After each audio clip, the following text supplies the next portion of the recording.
For decades, the world believed the horrors of World War II were buried beneath history. But what if some of the darkest secrets were never found, until now? From haunted bunkers sealed in desperation, to recordings of voices that defy explanation, these aren't just forgotten relics, they're warnings. These chilling discoveries were never meant to be unearthed, and some say they're still alive in ways we don't understand. These are 5 forbidden World War II discoveries that should have stayed hidden.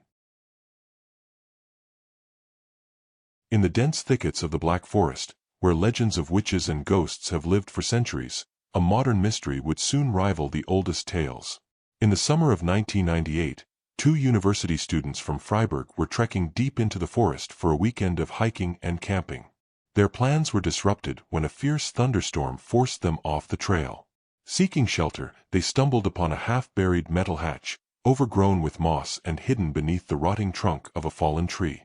Curious and unnerved, they managed to pry it open, revealing a rusted ladder descending into darkness. What they found would launch a decades-long investigation. The hatch led to a Nazi communications bunker, hidden so well that even post-war Allied intelligence never found it. The air inside was musty and heavy, but the bunker itself was remarkably preserved. Old papers, wooden crates, communications equipment, and even a half-eaten loaf of black bread remained undisturbed, as if someone had simply stepped out and never returned.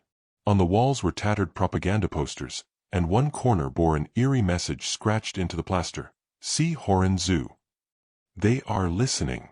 The students alerted local authorities, and within days, a specialized historical excavation team arrived. They found that the bunker was a prototype signal listening station used for advanced radio surveillance and cryptographic testing, likely part of the WWII's efforts during the later years of the war. But the most disturbing discovery came from a sealed drawer beneath the main console, a leather-bound journal belonging to a young cryptographer named Otto Grunwald. Grunwald had been assigned to the bunker in late 1944. His job was to monitor Allied transmissions, intercept coded messages, and test a new signal scrambling technology that the Nazis hoped would turn the tide of war. The early entries of his journal were routine, filled with technical observations and complaints about the isolation. But as the weeks progressed, his tone shifted. He began to write about strange frequencies, bursts of sound that didn't match any known Allied encryption. Some lasted seconds, others several minutes, often at night. He noted that they sounded like human speech but distorted, like someone speaking backward or underwater. After days of listening, he managed to isolate a few phrases. The journal includes his handwritten transcriptions. He watches through the wires. Not of flesh. Not of time. We were never alone. At first, Otto believed it to be Allied psychological warfare, maybe British experiments meant to destabilize German morale. But as he listened longer, the voices became clearer and more disturbing. He claimed they began to speak to him directly, saying his name, revealing things about his childhood no one else should know. One chilling entry simply read, "The radio is a mouth. It wants me to speak back." The final week of the journal becomes increasingly erratic. Otto mentions sleepwalking, waking up at the console with the radio active.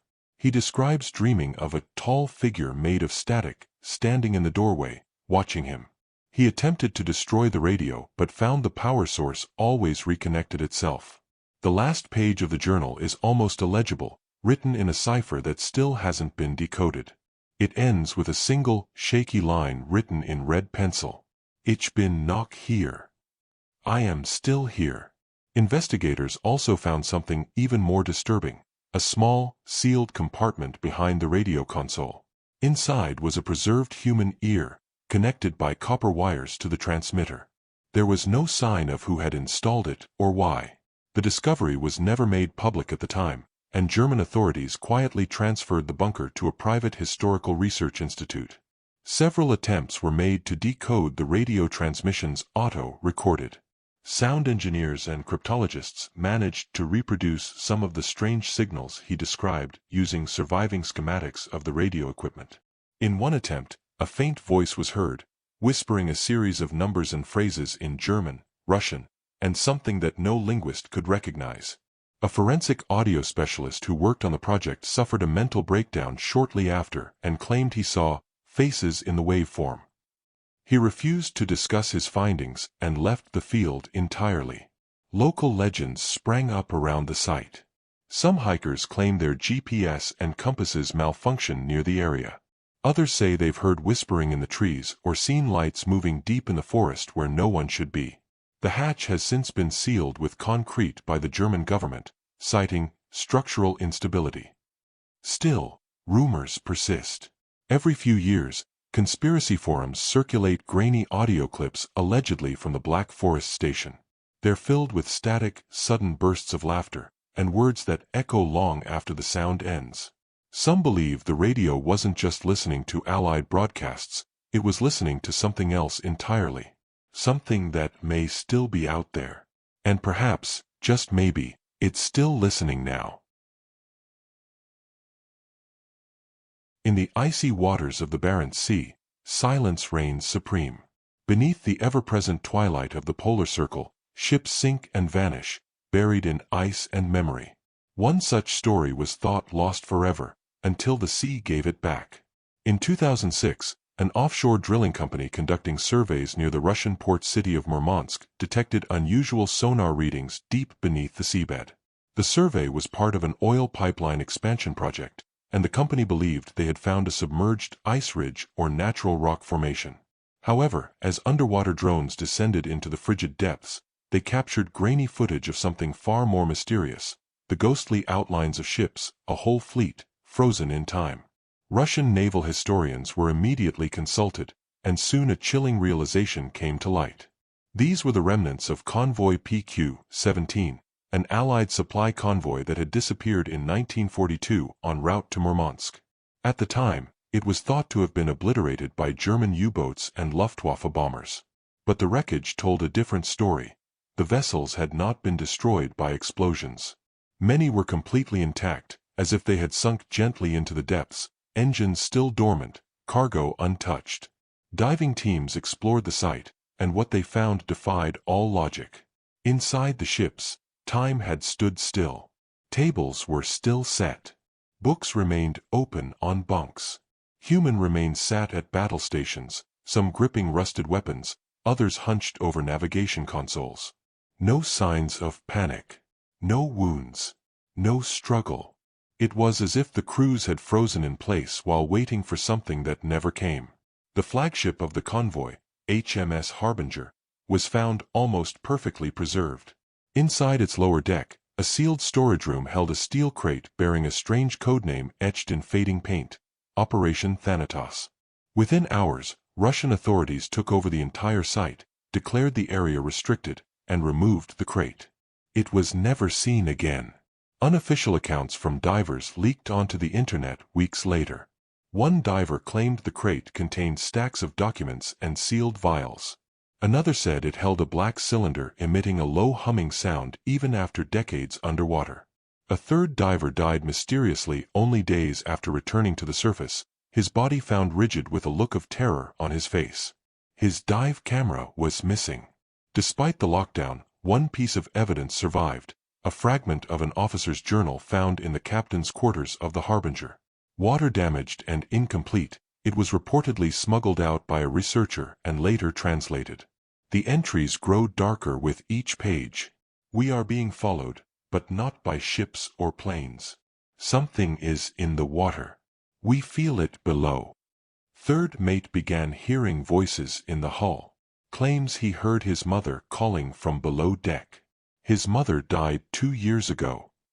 A shadow moves beneath us, longer than the destroyer, and silent. We have no sonar contact, only dread. One entry is circled in red ink. They told us not to open the crate. We did. God help us, we did. Forensic analysis of several crew bodies, secretly conducted by an anonymous Scandinavian journalist who obtained photos, revealed an unsettling detail, a complete absence of decomposition in tissue, and high levels of an unknown neurotoxin. Skeptics dismissed it as sensationalism, but the journalist vanished months later after claiming to have traced a chemical signature from the vials in the crate to an abandoned Soviet lab near Arkhangelsk. Whispers of Operation Thanatos spread rapidly through classified NATO documents and Cold War relic archives. It was a rumored project, never officially acknowledged, that aimed to create a biological silence weapon, one that didn't kill by infection, but by sheer neurological collapse. Complete shutdown of thought. Permanent paralysis of will. A weapon that could erase the enemy's desire to fight, or to live. If the Harbinger was its first test, it was a terrifying success. But the questions remain: why was the convoy not destroyed?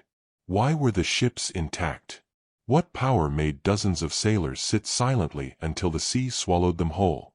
Local fishermen around Murmansk still avoid the coordinates of the wreck. They speak of strange lights beneath the waves and radar malfunctions when crossing near the zone. Some claim to hear faint music coming from beneath the sea on foggy nights. An old Allied broadcast looped endlessly, as if the convoy were still trying to signal home. Others speak of dreams, nightmares of drowning without water, of being trapped in steel corridors with invisible voices whispering impossible truths. The Russian government has since classified the region a marine preservation zone and barred all non-military access. No official records of the recovered crate exist. No further dives have been permitted.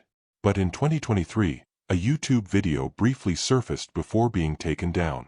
It showed an unmarked freighter departing the area under military escort, its deck carrying a container marked with faded, oxidized paint. Thanatos, do not open. Hidden in the forests outside Otwock, Poland, the ruins of Zofiówka Asylum stand in eerie silence. Originally built in the early 1900s as a progressive psychiatric facility for Jewish patients, it was seized by the Nazis in 1939 and repurposed during the occupation. Stories had long circulated of strange experiments conducted within its walls, tales of psychological torment, electroshock trials, and sensory deprivation. But none of these whispers compared to what was discovered in 2013, when a restoration project revealed a hidden part of the asylum no one knew existed. The Polish Ministry of Culture had launched an initiative to restore historical sites across the country. Zofiówka was chosen not to reopen, but to preserve as a grim reminder of wartime atrocities. A construction team working to stabilize the foundation struck a hollow spot beneath the eastern wing. They assumed it was a maintenance tunnel or water line. What they found was a sealed metal door, rusted shut and buried behind brick and concrete. It had no markings, just a single warped handle and a faint smell of ozone leaking through the cracks. Behind it lay a network of narrow, soundproofed tunnels that led to 5 underground chambers. Each chamber had reinforced walls, small glass observation windows, and rusted restraints bolted to the floor and walls. Microphones, some still wired to analog recording devices, hung above each chair. A strange lattice of copper wire was embedded in the ceiling. One room had a broken speaker grill, blackened by burn marks. Dozens of wax cylinders were recovered from the control room adjacent to the chambers. They were labeled only by dates ranging from 1942 to 1944. The recordings were fragile, but a handful were successfully digitized by the Institute of National Remembrance. What they contained would haunt every technician who listened. The audio consisted mostly of human voices, screaming, pleading, reciting meaningless phrases. Some repeated numbers or sang nursery rhymes for hours. One voice calmly recited the book of Exodus in Hebrew while others screamed in the background. The most chilling tape, later dubbed Cylinder 31, features a female voice laughing uncontrollably for over 40 minutes. Toward the end, her laughter suddenly cuts off, replaced by a guttural voice speaking in reverse Polish. Audio analysts who reversed the clip reported hearing the words, "We do not break. We unmake." Several of the tapes were sent to linguistic experts, who found that the voices weren't merely rambling. They were reacting, answering questions posed by someone or something not captured on the recordings. In one tape, the voice can be heard pausing, as if listening, then replying in an altered tone. Transcripts show apparent conversations between the patients and unseen interrogators. The sessions grew darker, filled with fear, madness, and what one analyst described as imposed language hallucinations. Historical researchers identified several names from documents found in the facility. One patient, Jakub Slomo, a political prisoner, was reported dead in 1943. But his name appeared in a decrypted German transmission from 1945, referencing subject still unbroken, awaiting transfer. No other trace of him exists. Another patient, Helena Dabrowska, a 19-year-old resistance courier, was noted in her intake log as suffering from hallucinated voices claiming to come from the future. Her final audio recording ends with her screaming in Yiddish, "You brought the war from the sky. You made it speak." Theories abound about the purpose of the underground complex. Some believe it was an attempt by the Nazis to weaponize psychological manipulation, to find a way to destroy resistance morale by targeting the mind itself. Others speculate it was something darker, that they had stumbled upon a frequency or sound that could affect consciousness, even identity. A few theorists connect it to obscure Nazi occult research into vocal resonance manipulation, a theory that certain sound waves could be used to breach mental or spiritual thresholds. But one researcher, Dr. Emilia Kroll of the University of Warsaw, went further. She believed the tapes showed evidence of forced channeling, that the patients weren't speaking their own thoughts, but had become conduits for something else. She presented evidence that several voices on the recordings spoke in ancient or extinct languages, including Aramaic and a pre-Christian Baltic dialect. Her findings were ridiculed at the time, but months later, she disappeared without a trace during a solo research trip to the site. To this day, the Zofiówka tunnels remain sealed. The ministry quickly halted the restoration and issued a vague statement citing structural risk and hazardous materials. The public was barred from entering. Locals tell stories of hearing soft cries at night from beneath the ground. Some report strange auditory illusions, music with no source, whispers that stop when you try to locate them. An urban explorer who snuck into the complex in 2017 uploaded a short video of his exploration before vanishing. In it, he walks the tunnels with only a flashlight and a handheld recorder. Near the end, the camera shakes violently, and a low hum rises beneath a chorus of static. Just before the feed cuts out, a voice whispers, "Speak. We are still listening." The video has since been taken down, but copies circulate in dark corners of the internet.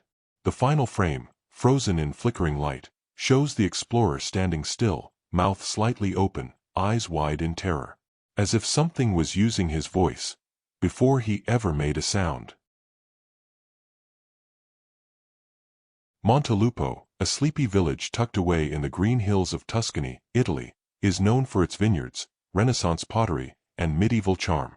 But in 2021, its picturesque reputation was shattered when workers restoring a 17th-century villa uncovered something that had lain buried since World War II, something so disturbing that even seasoned historians would later refuse to speak of it on record.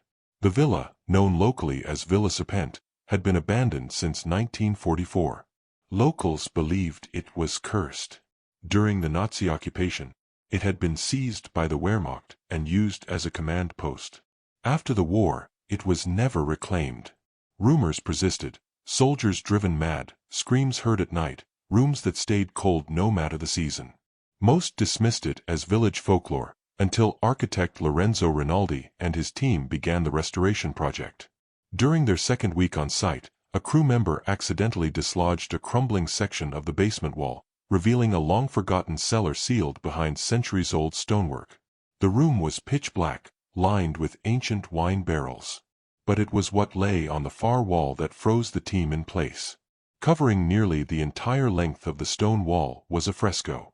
At first glance, it looked like a battle scene. Soldiers, fire, bodies. But the colors were wrong.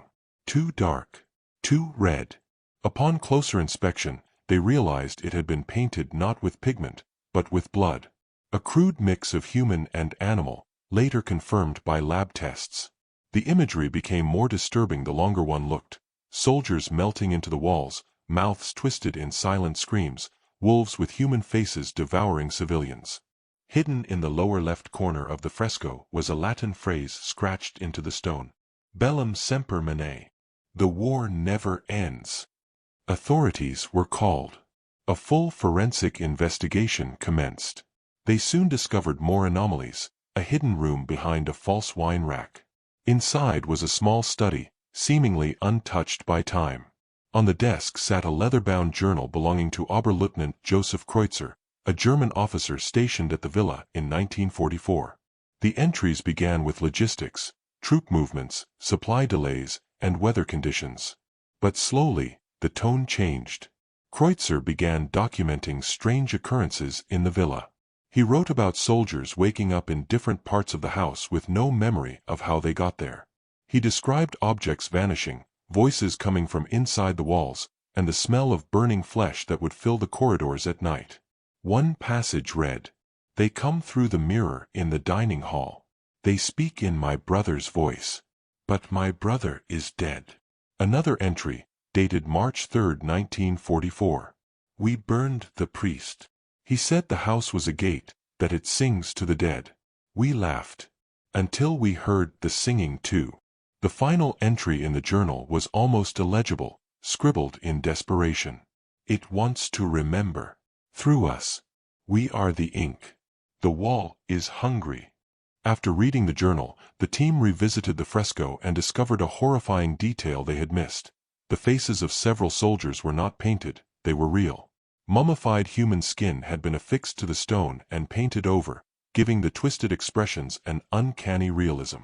Beneath one of the barrels, authorities found bone fragments, human, likely Wehrmacht.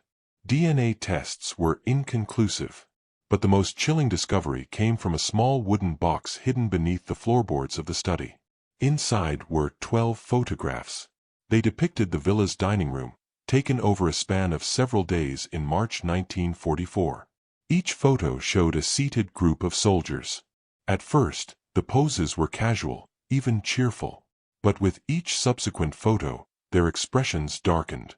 Their eyes turned glassy, hollow. In the final photograph, dated just 2 days before the villa was abandoned, the soldiers are staring directly at the camera. Not one is smiling. Behind them, barely visible in the mirror, stands a tall, indistinct figure with what appears to be an antlered crown. When the negatives were analyzed, experts found a strange anomaly. The mirror in the final photo had no reflection of the room. It showed a different space entirely, a dark corridor with torches lining the walls and faint silhouettes crawling across the floor. Psychics, historians, and parapsychologists were drawn to the case. Some theorized the villa sat on a fault line between dimensions. Others believed it had become a psychic imprint of wartime trauma, absorbing the horrors committed within its walls. But a few went further, suggesting the house itself was not haunted, it was sentient. One Vatican archivist claimed the Latin phrase on the wall was linked to an obscure heretical sect that believed certain places could feed on memory, becoming stronger with every traumatic event. He called Villa Serpent a thirsting house. After several unexplained accidents during the investigation, including one worker's sudden psychotic break and another's fatal fall down the cellar stairs, the restoration was cancelled. The villa was resealed, and the government declared it structurally unsafe. Still, some say you can see movement in the windows at night, flickering light, shadows pacing, and sometimes, faces. Faces that resemble the missing soldiers from the final photograph. Local legend now warns visitors to never say the Latin phrase aloud near the house. One brave or foolish tourist did, just once, during a live stream. His voice echoed, and the feed glitched violently. The screen froze on a single frame, his reflection smiling in the mirror, while his body stood still and expressionless. He hasn't been seen since. In the sprawling heart of Tokyo lies a hidden labyrinth of tunnels and infrastructure few ever see. Beneath its vibrant cityscape, the capital of Japan rests on layers of old foundations, war bunkers, and secret passageways long abandoned, or so it was thought. In 2018, during the expansion of the Marunouchi subway line, a crew of engineers encountered a sealed, reinforced concrete wall beneath Chiyoda Ward. It was thicker than standard wartime bomb shelters and bore the faded insignia of the Imperial Japanese Army. Initial assumptions suggested it was an old storage depot. But when demolition crews broke through the wall, they stepped into a room perfectly preserved for over 70 years. The space was cold, bone-dry, and silent, despite the rumble of trains only meters away. A rusted plaque above the entrance read simply, the abyss of information. Inside was a vault-like chamber lined with hundreds of reel-to-reel audio tapes, stacked from floor to ceiling in numbered compartments. Alongside the tapes were archaic recording machines, massive spools of wire, and a generator system that had long gone dormant. Everything had been meticulously preserved, sealed away like a time capsule or a prison. Within days, a government task force arrived and quietly cordoned off the site. Linguists, historians, and audio technicians were brought in under strict non-disclosure agreements. What they discovered would spark one of the most controversial internal investigations in Japanese history, one still shrouded in secrecy and denial. The tapes were labeled by dates, mostly between 1942 and 1945, with some continuing as late as September 1946, nearly a year after Japan's surrender. This alone baffled researchers. Officially, all military surveillance projects ceased immediately after the war. Yet someone, or something, had continued recording. When the first tapes were played, listeners heard voices. Hundreds of them. Some in Japanese, others in English, Chinese, Russian, German, and dozens more in dialects that even the most advanced AI translation tools couldn't identify. Many tapes captured interrogations, but not of prisoners. Instead, it was the same unknown male voice asking questions in formal Japanese. Where are you from? What year is this? Why do you return to us? The replies were inconsistent. Some were unintelligible. Others were chillingly calm. We have always been here. I speak for what sleeps beneath your city. Not language. Not memory. Sound itself is the key. Several tapes included strange acoustic phenomena, unnatural distortions, rhythmic pulsing like a heartbeat, or high-frequency tones that caused physical discomfort. On one tape, the voice of a child is heard crying, then suddenly laughing before speaking in a deep, adult male voice. The war never ended. You buried it under your feet. Technicians monitoring the playback reported headaches, disorientation, and nosebleeds. One suffered a seizure during tape number 77, which contained no speech at all, only a low hum that intensified over time. Later analysis of the tape revealed a hidden signal layered into the audio, similar to number stations used during the Cold War, except this one repeated a sequence backwards. When reversed, the message was revealed. Wake up the sleepers. The frequency must return. But the most disturbing evidence came not from the tapes themselves, but from the records found within the vault. Hidden in a metal drawer was a binder labeled Project WWII, Ghost.